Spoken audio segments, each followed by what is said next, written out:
Yes, hello dear students. Welcome to the new session on TCS series. And आज के session में हम discuss करेंगे सीरीज कंप्लीशन क्वेश्चंस. तो लार्जली जो सीरीज कंप्लीशन के क्वेश्चंस हैं they may be related to the numbers, they may be related to the alphabets. तो देखिए क्वेश्चंस किस किस टाइप के हो सकते हैं. They may be related to the questions may be related to alphabets. इससे रिलेटेड हो सकते हैं, अल्फाबेट्स से रिलेटेड हो सकते हैं. एंड अल्फाबेट भी असेंडिंग ऑर्डर या डिसेंडिंग ऑर्डर क्या क्या हो सकते हैं जी. वो असेंडिंग ऑर्डर सीक्वेंसिंग भी हो सकती है और डिसेंडिंग ऑर्डर भी सीक्वेंसिंग हो सकती है. असेंडिंग मीन्स इंक्रीजिंग ऑर्डर और डिसेंडिंग मीन्स डिक्रीजिंग ऑर्डर के क्वेश्चंस हो सकते हैं.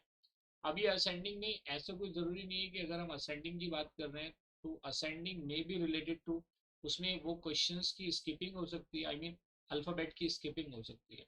जैसे that may be related to +1 entire is shifted by one alphabet, maybe by +2, maybe by +3, maybe by +4, or it may be with the -1. Previous sequence भी हो सकता है, -2 हो सकता है, -3 हो सकता है, -4 हो सकता है.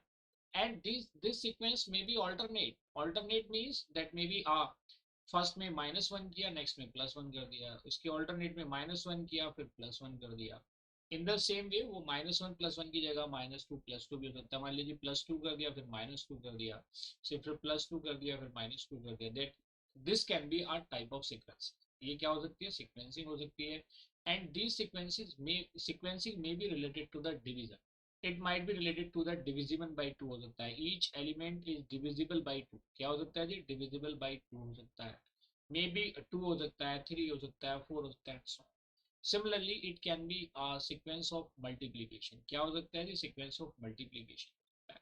ये हम असेंडिंग की बात कर रहे हैं. असेंडिंग और डिसेंडिंग में भी यही सेम सीक्वेंसेस क्या हो सकते हैं, फॉलो हो सकते हैं.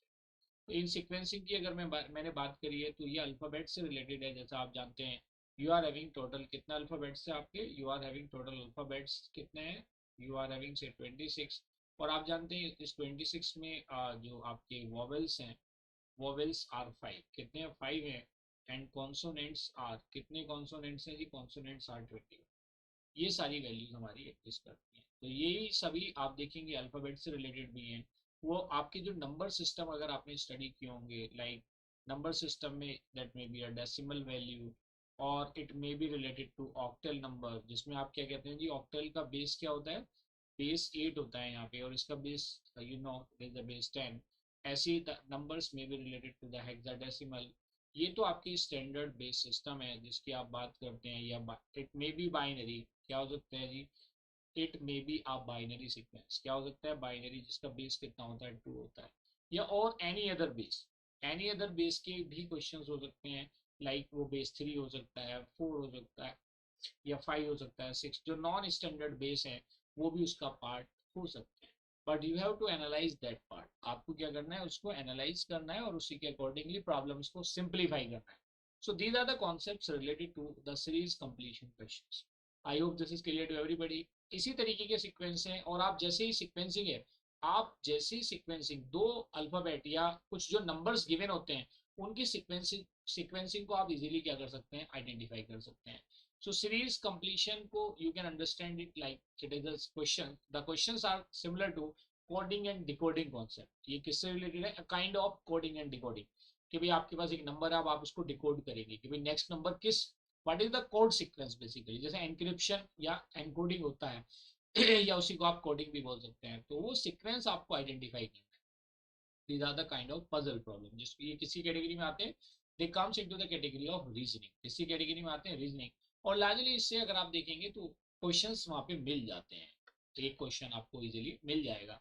चाहे वो आपका, ये तो हम टीसीएस सीरीज की बात करते हैं. If you are appearing for any competitive examination, not only for TCS, you may be appearing for the Infosys, you may be appearing for Tech Mahindra, Wipro, और you may be appearing for the GATE examination. तो वहाँ पे भी आपको series completion के questions मिल जाएंगे. But the concept must be clear कि सीक्वेंसिंग किसी भी टाइप की हो सकती है. That may be related to even odd number. That में इवन ऑड का कॉन्सेप्ट आप समझते हैं, the number divisible by 2 are the even numbers, non divisible by 2 are the odd numbers. Prime number का कॉन्सेप्ट भी रिलेटेड हो सकता है. मतलब जो नंबर सिस्टम आपने स्टडी किया है वो नंबर सिस्टम कहीं पे भी एप्लीकेबल हो सकता है. जैसे आपने स्टडी किया होगा आपने कुछ कॉन्सेप्ट स्टडी किए होंगे सीरीज में, जैसे आपने फिबोनाची सीरीज स्टडी किया होगा। क्या स्टडी किया होगा आपने? फिबोनाची सीरीज आपने स्टडी किया होगा। या इसी से एसोसिएटेड अगर आप देखेंगे जो आपकी सीरीज है, चाहे वो इवन नंबर की सीरीज हो, ऑड नंबर की सीरीज हो, ये तो हमने किसकी बात करी, we are talking about Fibonacci series. या वो नंबर से रिलेटेड भी हो सकता है, that may be related to the prime number, that may be related to any other number like you can say even odd। तो ये सभी क्वेश्चंस में मतलब जो इस टाइप के क्वेश्चंस हैं उसमें कोई भी कॉन्सेप्ट अप्लाई हो सकता है। तो वो सारे फंडामेंटल कॉन्सेप्ट्स हैं जो आप ऑलरेडी स्टडी कर चुके हैं, but you have to apply, you have to think about that and you have to find out the sequence. मान लिया आपके पास 4 एलिमेंट्स गिवन है, so you have to identify which sequence these elements are following, so based on that the last element will be following। So in series completion it is not mandatory कि you have to find out the last element always, no, that element may be in between the element। ऐसा भी हो सकता है series में कि आपको कोई जैसे फिल इन द ब्लैंक होता है, you can find out the middle element as well based on the behaviour of the previous sequence and the post sequence. So it's up to the question. तो आइए start करते हैं आज के session में। तो डियर स्टूडेंट, जैसा आप जानते हैं कि वाईफाई हेलमेट चैनल पे हमने ये प्लान किया है कि सारी जो सेशंस हैं वो फ्री ऑफ कॉस्ट होंगे, और वो वाईफाई हेलमेट का ऑब्जेक्टिव भी यही है। ओवरऑल अगर आप देखेंगे तो you must visit the playlist of the question. हमारा थ्योरी ऑफ कंपटीशन का बैच भी चल रहा है, जिसमें मोस्टली जो सेशंस होते हैं मंडे टू फ्राइडे होते हैं, 10 to 11 PM होते हैं। तो आप उसको भी विजिट करना। वो तो थ्योरी ऑफ कंपटीशन गेट और यू कैन से सेमेस्टर एग्जामिनेशन के लिए भी हेल्पफुल है। बाकी टीसीएस का पूरा प्लेलिस्ट आपका अवेलेबल है। कुछ रिवीजन के कोई प्रोग्राम्स हैं, वो सारे मॉड्यूल्स हैं। जब आप प्लेलिस्ट देखेंगे, इवन हमने पाइथन प्रोग्रामिंग को भी अप टू लूप्स कवर कर रखा है। सो आइए स्टार्ट करते हैं। Let us understand with the first problem. किसकी हेल्प से? Late us understand the first problem. So what is the problem? You can say it is an expected problem. So EP1, EP stands for expected problem. So look at the series and you have to find out the next element in the series. Say 2, 1, 1 by 2, 1 by 4. So what is the next element? And the options are say 1 by 4, option B is 1 by 3, and say option C is 1 by 8, and say option D is 1 by 16. So these are the values and let us find out the sequence। क्या करना? We have to find out the next element in the। So let us identify the behavior of this series। अगर मैं इस series की बात करता हूँ, the given series is 2, 1, 1 by 2 and 1 by 4। So what is the next element? We have to find out the next element। So let us understand its behavior। देखिए 2 के बाद 1 आ रहा है, 1 के बाद 1 by 2 आ रहा है, 1 by 2 के बाद 1 by 4 आ रहा है। आप कैसे इसको आइडेंटिफाई करेंगे? कितने का डिफरेंस है? देखिए आप प्लस करके देख सकते हैं जी, प्लस तो नहीं हो रहा है, ये माइनस हो रहा है जी। ये कितना हुआ? 2 में से -1 हुआ तो कितना आ गया? 1 आ गया। तो आगे भी क्या -1 जा रहा? नो, उसमें से माइनस हाफ हो रहा है। फिर आगे जाते हैं जी, ये माइनस हाफ हो रहा है। क्या हो रहा है? माइनस हाफ हो रहा है। फिर इसके आगे जाते हैं जी, क्या यहाँ माइनस हाफ हो रहा है। फिर इस तरह से आप सिक्वेंस फाइंड आउट कर सकते हैं। या यू कैन सी, देखिए in many cases you will identify that there are more than one concept exist, मतलब more than one logic exist करता है। जैसे इस केस में मैं क्या देखता हूँ कि if I am dividing 2 by 2, अगर मैं 2 को 2 से डिवाइड करता हूँ तो मुझे क्या वैल्यू मिलती है? 1। 2 by 2 is equal to 1। So when I divide in this case, when I divide 1 by 2, so I get 1 by 2। when I divide in this case, in this sequence, when I divide 1 by 2 by 2, I get 1 by 4। कितना मिलता है? 1 by 4। So there is a sequence। these elements are these elements are generated by dividing the next element by 2। So what will be the next element? If I am identifying this element, its value will be 1 by 4 by 2। So it comes out to be 1 by 8। what will be its value? It will be 1 by 8। So the next element is 1 by 8 basically। So your option C is the correct option। तो देखिए division वाला rule भी यहाँ पे applicable होता है। सो it is not only mandatory कि उसमें इंक्रीमेंट वाला या डिक्रीमेंट वाला। इंक्रीमेंट मीन्स यूजुअली +1 होता है, डिक्रीमेंट मीन्स -1 होता है। If there is increment by 2, 3, 4, तो जो भी हो सकता है, that may be related to the multiplication as well. So this is one of the logic you might have generated other logic as well।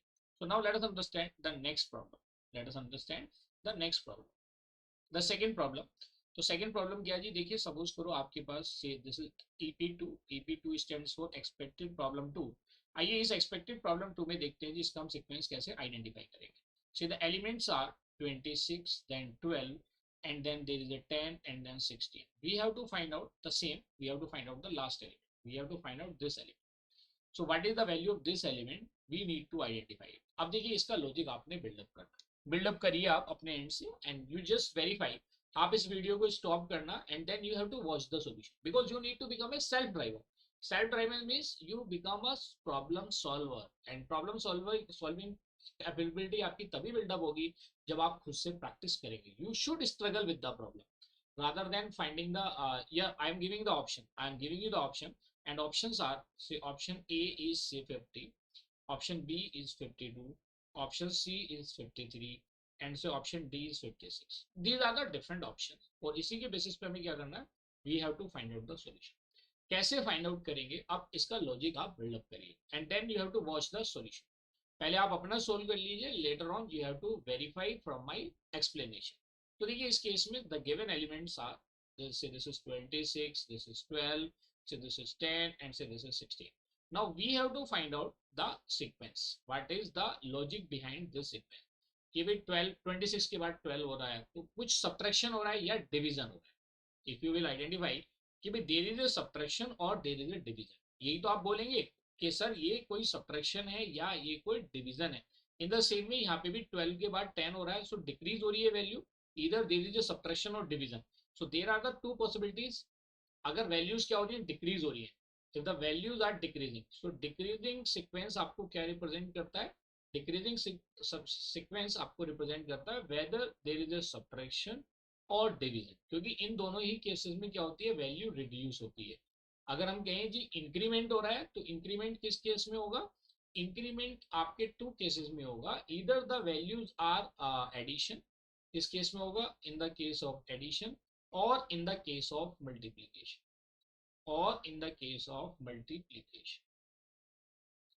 ये दो केसेस हैं, एडिशन होगा, मल्टीप्लीकेशन होगा, डिक्रीजिंग में सब्ट्रैक्शन होगा या डिवीजन.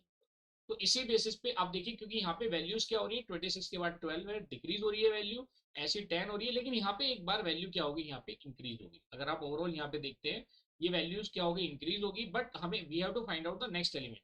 हमें ये नेक्स्ट एलिमेंट को आइडेंटिफाई करना है. तो नेक्स्ट एलिमेंट को आइडेंटिफाई करने के लिए देखिए आप क्या करेंगे, what can be the logic. आपने यहाँ पे देखा कि भाई ये वैल्यू 26 है, अगर आप इसमें किसका मल्टीप्लाई करें या किसका डिवीजन करें, but there can be division as well. मैं कहता हूँ जी अगर मैं यहाँ पे डिवीजन करता हूँ, किसका डिवीजन करता हूँ, या मल्टीप्लीकेशन भी हो सकता है, there can be multiplication subtraction. देखिए ये दोनों केसेस, दीज केसेस में अकर टुगेदर, दीज केसेस में अकर टुगेदर. ऐसा कोई जरूरी नहीं है कि डिक्रीमेंट में हमेशा यही वैल्यूज आएंगी. सो ये दोनों के दोनों केसेस जो इंक्रीजिंग और डिक्रीज, मैंने देखा डिक्रीजिंग या डिक्रीमेंट, बेसिकली यू कैन से डिक्रीमेंट और डिक्रीजिंग या इंक्रीमेंट और इंक्रीजिंग, इसमें these are the possibilities, but in some of the cases you will identify it, in some of the cases you will see division and additions are working together or subtraction and multiplications are working together. Are you getting my point or not? In some of the cases you will identify that. तो अब आइए इसको आगे समझते हैं क्या हो रहा है जी. यहाँ पे सपोज करिए मेरे पास ये वैल्यू गिवन है, दिस वैल्यू इज गिवन, इन दोनों के बीच में क्या परफॉर्म हो रहा होगा. से मैं कहता हूँ जी मेरा 26 है, इट इज अ 26. अगर मैं इस 26 को 1/2 से मल्टीप्लाई करूं, किससे मल्टीप्लाई किया जी मैंने, 1/2 से इसका मल्टीप्लाई किया और सब्ट्रैक्ट किया किससे, 1 से, तो इसकी वैल्यू कितनी आ जाती है, से 13 माइनस 1 कितना हो गया, it is 13 minus 1 is equal to 12. ये एलिमेंट प्रोड्यूस हो जाता है. तो क्या आगे वाले में भी ऐसा पॉसिबल है, इसमें हमने यहाँ पे बिहेवियर चेक किया कि 12 को अगर मैं 1/2 से मल्टीप्लाई करता हूँ, किससे मल्टीप्लाई करता हूँ, 1/2 से, और -1 कर देता हूँ, तो क्या इसकी वैल्यू सेम आती है, then you will see no, ये तो ऐसा नहीं हो रहा. तो इसका मतलब क्या हो रहा है कि सपोज करो, इसका मतलब क्या हो रहा है जी, मैंने 12 में सपोज करो 1 से मल्टीप्लाई किया और -2 कर दिया, तो इसकी वैल्यू क्या आ गई, it comes out to be 10. 12 में 1 से मल्टीप्लाई किया, इसका मतलब ये हाफ था, यहाँ पे 1 से मल्टीप्लाई किया, ये 1 हुआ, तो यहाँ पे हमने 2 को सब्ट्रैक्ट कर दिया. आइए देखते हैं नेक्स्ट एलिमेंट, इस केस में कौन सा एप्लीकेबल है. इसका मतलब क्या हुआ कि मैं 10 में, देखिए अगर ये सीक्वेंस जाता है, हाफ के बाद 1 हुआ, 1 के बाद जो इसकी वैल्यू डबल ही होगी ना एक तरीके से, भाई हाफ का डबल क्या हो गया, 1, हाफ का डबल क्या हो गया, 1. अब अगर मैं इसी कॉन्सेप्ट को फॉलो करता हूँ तो इस केस में मेरा 10 है, 10 का मल्टीप्लाई किससे होगा, अब यहाँ पे 12 का मल्टीप्लाई हुआ था 1 से, क्योंकि इसका डबल था, 1 का डबल क्या हो जाएगा जी, 2, माइनस, देखिए यहाँ पे 1 को सब्ट्रैक्ट किया था, यहाँ पे 2 को सब्ट्रैक्ट किया था, यहाँ पे हम किसको सब्ट्रैक्ट करेंगे, वी विल सब्ट्रैक्ट 4. अगर मैं सीक्वेंस देखूं 1 2 4, भाई देखिए मल्टीप्लाई बाई 2 हो रहा है, और मल्टीप्लाई बाई 2 हो रहा है, और उसी का मल्टीप्लायर क्या हो रहा है, सब्ट्रैक्ट हो रहा है, तो इसकी वैल्यू कितनी आ जाएगी, it comes out to be 16. कितनी वैल्यू हो जाएगी 10 into two, BODMAS follow होगा 20 minus 4 is 16। Now in the same way what will happen, अब जो मेरा नेक्स्ट एलिमेंट आएगा इसमें 16 का मल्टीप्लाई होगा, किसके साथ होगा 16 विल बी मल्टीप्लाइड बाई, ये 2 से मल्टीप्लाई हुआ था, किससे मल्टीप्लाई होता है, इट वाज मल्टीप्लाइड बाई 2। देखिए डबल से मल्टीप्लाई हो रहा है, हाफ से फिर 1 से फिर 2 से, इसका मल्टीप्लीकेशन अब किससे होगा 4 से, और सब्ट्रैक्शन क्या होगा इसका डबल, भाई सब्ट्रैक्शन देखिए 1 का डबल 2, 2 का डबल 4, 4 का डबल क्या हो गया 8। अगर मैं इसकी वैल्यूज को इवेल्युएट करता हूँ तो ये कितना आ जाता है 64 minus 8, it comes out to be कितना हो गया, it comes out to be 56। कितनी वैल्यू आ जाएगी 56। I hope this concept is clear to everybody. So sometimes you have to find out या रिकॉग्नाइज द डिफरेंट सीक्वेंसेस, तो वो आपका जितनी ज्यादा आप प्रैक्टिस करेंगे automatically you will be able to recognise. So this is one of the concept that I have explained over here. You might be thinking in a different way क्योंकि वो depend करता है उस टाइम पे आपकी presence of mind क्या है। So based on that you use to find out the solution. I hope this is clear to everybody. So now let us understand the next problem. Let us understand the next problem. तो देखिए यहाँ पे आपने overall observe किया कि problem किस type की पूछी जाती है। सो लेट अस सी, लेकिन sometimes you have to look the sequence very carefully. देखिए यहाँ पे टू एलिमेंट्स का एक सीक्वेंस दे रखा है, दिस इज एक्सपेक्टेड प्रॉब्लम 3। से देयर आर 244 दीज एलिमेंट्स हो गए, उसके बाद से 4, देन 41, क्या हो गया 441 हो गया, then there is a next sequence which is 638 and thereafter there is 8। उसके बाद क्या हो गया, उसके बाद उसकी वैल्यू 8 हो गई। अब इसके बाद अगर हम यहाँ पे देखते हैं, अब हाँ इसके ऑप्शंस में और लिस्ट आउट कर देता हूँ। द गिवन ऑप्शंस आर, कि आप खुद से सॉल्व करना, ऑप्शंस आइडेंटिफाई करना। Option A is 10 12, option B is option B क्या है यहाँ पे, say this is 35 10, and say option C is 34 9, and say option D is 35 32। क्या है जी 35 32। आइए इसको identify, let us find out the solution. इसका क्या करते हैं, let us find out the solution. कैसे फाइंड आउट करेंगे जी, देखिए अब ये जो गिवन सीरीज है, देखिए इसको मैं थोड़ा सा सेपरेट करके लिख लेता हूँ। 244 है, 441 है, देन 638 है, and thereafter there is an 8। इसके बाद क्या 8। आइए सीक्वेंस फाइंड आउट करते हैं। तो यहाँ पे जो हमारी ऑल्टरनेट टर्म्स है, देखिए we have to recognise the alternate terms. अगर मैं ऑल्टरनेट टर्म्स की बात करता हूँ तो इस केस में आप ऑब्जर्व किया आपने, देयर इज ए +2 सीक्वेंस। यहाँ पे आपने बिहेवियर ऑब्जर्व किया, there is also a +2 sequence. इसके आगे हमने ऑब्जर्व किया बिहेवियर, यहाँ पे भी क्या +2 सीक्वेंस। ठीक है, आप सभी लोगों को मैं बता दूं इनके सारे कॉन्सेप्ट जो टीसीएस की प्लेलिस्ट बनी हुई है, टीसीएस एनक्यू की जो प्लेलिस्ट बनी हुई है उसमें सारे कॉन्सेप्ट हमने डिस्कस कर रखे हैं। उसमें you might find some of the example of GATE examination, but in case of aptitude the concepts are similar. आपको अगर वो गेट की प्रॉब्लम मिल रही है तो that will be helpful for the campus placement. अगर किसी गेट वाले स्टूडेंट को कैंपस प्लेसमेंट की प्रॉब्लम मिलती है, that is also helpful for their, क्योंकि आपके कॉन्सेप्ट्स तो सिमिलर है, the problem may be different. तो देखिए ये सारे कॉन्सेप्ट हम ऑलरेडी डिस्कस कर चुके हैं इन टीचर्स सीरीज। आप देखेंगे पूरी प्लेलिस्ट बनी हुई है, देयर में भी मोर देन अराउंड 40 वीडियोस जो अलग अलग कॉन्सेप्ट्स पे बनी हुई है, उनके पीवाईक्यूज को भी हमने डिस्कस कर रखा है। So if any students have any doubt और किसी और टॉपिक पे उसको वीडियो करानी है तो आप मुझे बता देना, मैं रिकॉर्ड करके अपलोड कर दूंगा और आई मे कंडक्ट ए लाइव सेशन। तो यहाँ पे आपने ऑब्जर्व किया कि किस तरह से ये चीजें वर्क कर रही है। इसके बाद जो दूसरा सीक्वेंस है, in another sequence what you are observing, 44 minus 3 is 40, then you are observing 41 minus 3 is 30। क्या ऑब्जर्व किया आपने, 41 माइनस 3 इज 38। तो इसका मतलब क्या हुआ, इस 8 के बाद जो मेरा नेक्स्ट एलिमेंट होगा, क्योंकि +2 हो रहा है, तो इसके बाद जो मेरा नेक्स्ट एलिमेंट होगा उसकी वैल्यू क्या होगी, दैट विल बी 8। और इस एलिमेंट के बाद जो मेरा नेक्स्ट एलिमेंट यहाँ पे आएगा इन बिटवीन, उसकी वैल्यू में -3 होगा, एंड 38 माइनस 3 कितनी वैल्यू हो जाएगी, इट विल बी 35। कितनी हो जाएगी 35।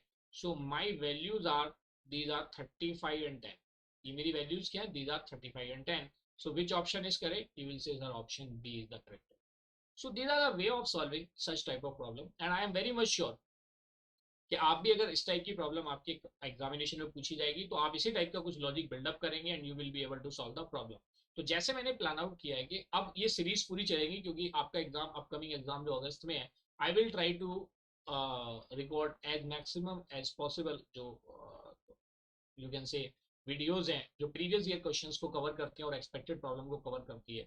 तो कोशिश करेंगे, वैसे मेरा प्लान तो ये है कि हम सभी टॉपिक पे करें, we will cover up all the topics और उनके पीवाईक्यूज करेंगे, जैसे 10 क्वेश्चंस का एक सेट बना लेते हैं, that will be very helpful for each and every student. तो आइए देखते हैं, ये हमने प्रॉब्लम सॉल्व करी। Now let us see another problem. जो अनदर प्रॉब्लम है इस केस में आइए देखते हैं, इसमें जो सीक्वेंस है, द गिवन सीक्वेंस इज से दिस इज 1 4 9 16 25। और ये तो मुझे लगता है कि आप कहेंगे सर आपने क्या problem they the, it is very easy और इसको तो हम डायरेक्टली ऐसे ही सॉल्व कर देंगे, इसको तो देने की जरूरत ही नहीं थी। तो समटाइम कॉम्पिटेटिव एग्जामिनेशन में ऐसी प्रॉब्लम्स भी आपको मिल जाती हैं। जैसे एक बैट, जैसे क्या होता है, एक बॉलर बॉलिंग करता है, कोई वो लूज बॉल डाल देता है, क्योंकि लूज बॉल में क्या होता है, वो कहीं ना कहीं वो क्या होता है, बैट्समैन आउट हो जाता है, क्योंकि उसका एक्सपीरियंस ये रहता है कि आपको बड़ी हाई फाई प्रॉब्लम मिलेगी और वो छोटी छोटी प्रॉब्लम्स को नहीं कर पाता है। दैट्स वाई तो मैंने इसको उसी कॉन्सेप्ट पे यहाँ पे कवर किया है, so that you will find कि हाँ इस टाइप की प्रॉब्लम्स पे भी हमें ध्यान देना चाहिए, वैसे it is very easy, it doesn't make any difference. तो आपने देखा जी 1 है, तो आपने देखा जी अगर मैं 1 स्क्वायर की बात करूँ तो 1 आएगा, 2 स्क्वायर हो गया, दिस इज 3 स्क्वायर हो गया, this is 4 square, this is 5 square and say this is 6 square. And what is the value of 6 square? 6 square comes out to be 36 and option B is the correct option. तो इसमें तो मुझे लगता है कि ज़्यादा हमें टाइम लगाने की जरूरत नहीं है, because it is very much understood. Now let us understand the next problem. Say this is the fifth problem, and the fifth problem is the elements are, you can say,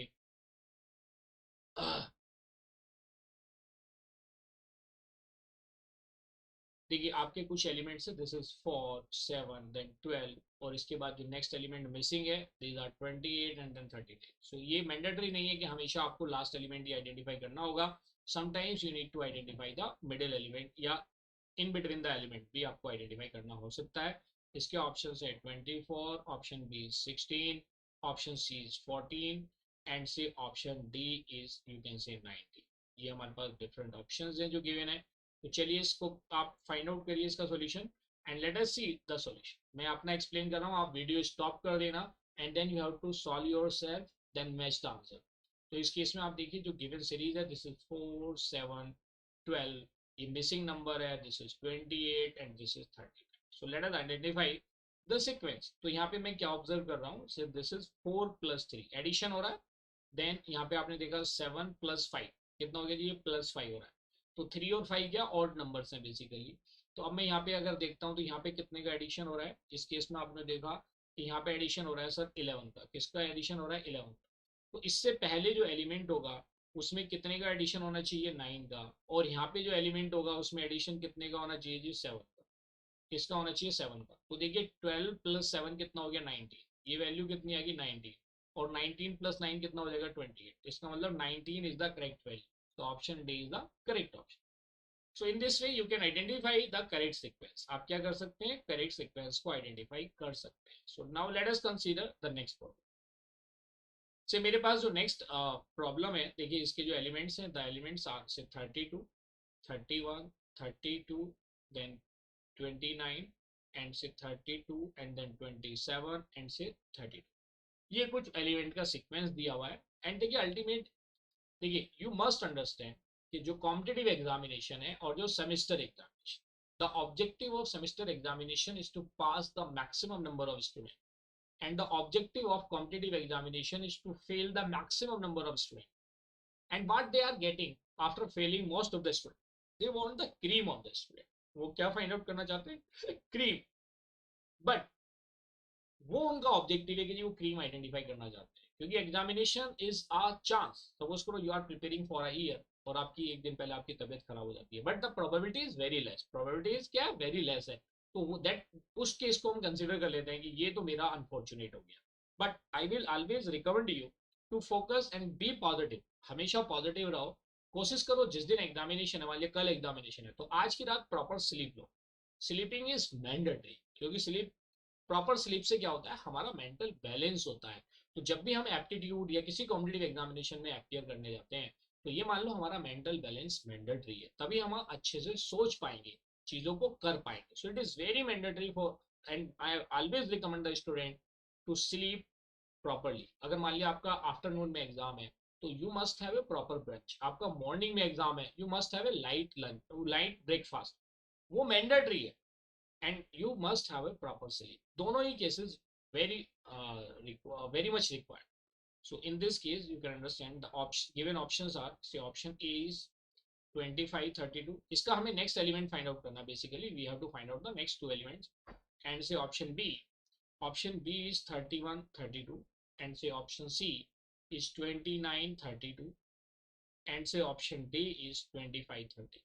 Option D की value क्या 25 30. So let us find out the element. क्या करना जी, हमें elements find out करना. देखिए ये तो हम ऑब्जर्व कर रहे हैं कि ये जो ऑल्टरनेट एलिमेंट्स हैं they are fixed. These alternate elements are fixed. So this value is going to be 32. ये वैल्यू क्या हो जाएगी 32. Now you must understand you can also follow the option elimination approach. Option elimination approach क्या कहते हैं जी, अगर मेरा ये वाला एलिमेंट 32 है तो ऑप्शन डी तो हो ही नहीं सकता. Option D is incorrect. आपने इसको एलिमिनेट कर दिया. Now still you are having three choices आपके पास अवेलेबल है. So to fill the remaining three choices, you need to find out the sequence of alternative element. तो alternating element का अगर हम देखते हैं तो यहाँ पे वैल्यू कितनी हो रही है. इस केस में आपने देखा ये 31 वैल्यू थी, इसमें -2 किया होगा तभी ये क्या हुई 29. 29 के अंदर -2 किया होगा तो इसकी वैल्यू कितनी हुई है 27. तो जब हम 27 में -2 करेंगे तो इसकी वैल्यू कितनी हो जाएगी, दैट विल बी 25. ये वैल्यू कितनी हो जाएगी 25. So what is the correct sequence, this is 25 and 32. So option A is a correct option. So dear student, these are the sequences, possible sequences, या you can say expected problem जो examination में पूछी जाती है. इसमें से कुछ problem ऐसी भी हैं जो ऑलरेडी पूछी जा चुकी है. So now let us find out. In the same way you can find out the other values as well. Other values क्या हो सकते हैं जी, 1 है, 9 है, and say this is 25 49, there is a question mark and then 121. So we have to find out the question mark value, and options are say 100, and say B is 84, and say C is 91, and say option D is 81. कितनी value है जी, option D is 81. इसको आइए अब हम simplify करें. Let us simplify this value. क्या हो जाएगा, तो इसमें जो गिवन एलिमेंट्स हैं आप बिहेवियर फाइंड आउट करेंगे.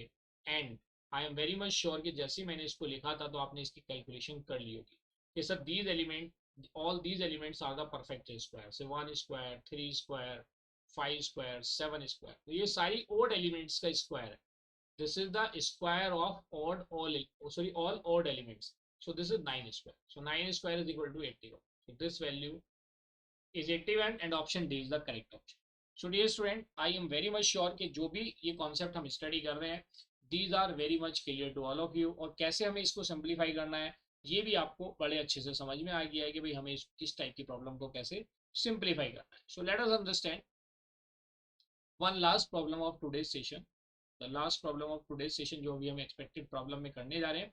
तो but you need to remember कि सीक्वेंसेस इसी टाइप के आते हैं and these are the basic concept जो आपने ऑलरेडी स्टडी किए हुए हैं. बस यहाँ पे these are the kind of puzzle, you have to recognise the pattern. You need to recognize the pattern, whether increasing, decreasing, division, multiplication. So these all are the number series जो मैंने यहाँ पे डिस्कस की हैं. These can also be asked as alphabet. तो alphabet वाली series को basically we used to call as analogy. क्या कहते हैं जी उसको, एनालॉजी हम बात करते हैं. तो वो डिकोडिंग कोडिंग का भी पार्ट रहता है क्योंकि अल्फाबेट की हमें डिकोडिंग करनी पड़ती है. तो यहाँ पे लार्जली हम डिस्कस करने जा रहे हैं नंबर सीरीज. तो देखिए इसमें एक और प्रॉब्लम डिस्कस कर लेते हैं. So you are having the element 2916 and say the next element is 972, next element is question mark, then 108, 36 and 12. These are the elements and we have to find out the missing element which is represented by question mark, and its options are say option A is say you are having 234, and say option B is 324, and say option C is 248, and say option D is 391. ये different options. चलिए find out करिए इसके sequence को. ये आपने देखा कि values क्या हो रही है, रिड्यूस हो रही है. Values are reducing each time, values are reducing, value reduce हो रही है. तो in case of reduction there may be division और अ सब्ट्रैक्शन. क्या होगा, डिवीजन होगा या सब्ट्रैक्शन होगा. तो अब आप इसके बिहेवियर को देखिए, आप लेफ्ट टू राइट भी जा सकते हैं और राइट टू लेफ्ट भी बिहेवियर को ऑब्जर्व कर सकते हैं. कैसे ऑब्जर्व करेंगे, आप कहेंगे sir this is 36/3, it comes out to be 12. It comes out to be 12. In the same way आप कहेंगे सर 108 divided by 3. क्या लिखा मैंने, 108. This is 108 divided by 3. तो 108 divided by 3 की वैल्यू क्या होगी, this is 108 divided by 3. So इसकी वैल्यू कितनी हो जाएगी, it comes out to be 36. Is it clear? तो अब या तो मैं कहूँ जी ये मेरी जो वैल्यू है 108 का मल्टीप्लाई बाई 3 है। क्या है ये वैल्यू, क्या है मेरा 108 का मल्टीप्लाई बाई 3, तभी तो ये डिवीजन बाई 3 से ये वैल्यू आएगी। तो इसकी वैल्यू कितनी आ जाएगी, it comes out to be basically, आप कहेंगे sir 324 divided by 3 is equal to 108। So basically इस क्वेश्चन मार्क की वैल्यू क्या होगी, the value of this question mark is 324। In the same way you can find out this value, this value is, say you will write 2916 divided by 3, ये इसकी value आएगी। In the same way when you will divide 972 by 3, जब आप 972 को 3 से divide करेंगे then you will get 324। So it's up to you, it is always not mandatory कि भाई आपको कोई बड़ा नंबर दे दिया तो आप उसे लेफ्ट से ही करेंगे। It's up to you how you want to tackle that problem, how you want to decode that particular problem, so how you find out the particular pattern, so it's up to you. ये तो मैंने आपको one way बता दिया, it might be possible कि आप इसके different logic को बिल्डअप कर लें and you will be find out the same answer. So this the option B is the correct option. So dear student, यहाँ पे आज के सेशन को हम बाइंड अप करते हैं। इसी तरह से हम नेक्स्ट टॉपिक पे और 10 क्वेश्चन की सीरीज लेके आएंगे। ये तो आज हमने सीरीज को डिस्कस किया है। तो जैसे मैंने कहा था कि एप्टीट्यूड के जितने भी, बेसिकली हमारा टारगेट यहाँ पे एप्टीट्यूड को कवर करने का ही है, तो जितने भी टॉपिक होगी टॉपिक वाइज क्वेश्चंस हम ऐसे डिस्कस करेंगे। अगर आपने अभी वाईफाई हेल्पमेट चैनल को सब्सक्राइब नहीं किया तो आप सब्सक्राइब कर लीजिए और अपने फ्रेंड्स को भी रिकमेंड करिए। अगर आप if you are appearing for the gate examination, so don't forget to attend the live aptitude, sorry, live TOC sessions जो थ्योरी ऑफ कंपटीशन हमारा चल रहा है, उसमें कॉन्टेक्स्ट फ्री ग्रामर हम स्टार्ट करेंगे जल्दी ही। रेगुलर का पार्ट कंप्लीट हो रहा है तो आप रिमेनिंग वीडियोस वॉच कर सकते हैं, you will be helpful. And also recommend your juniors to join WiFi helpmate channel. Thank you.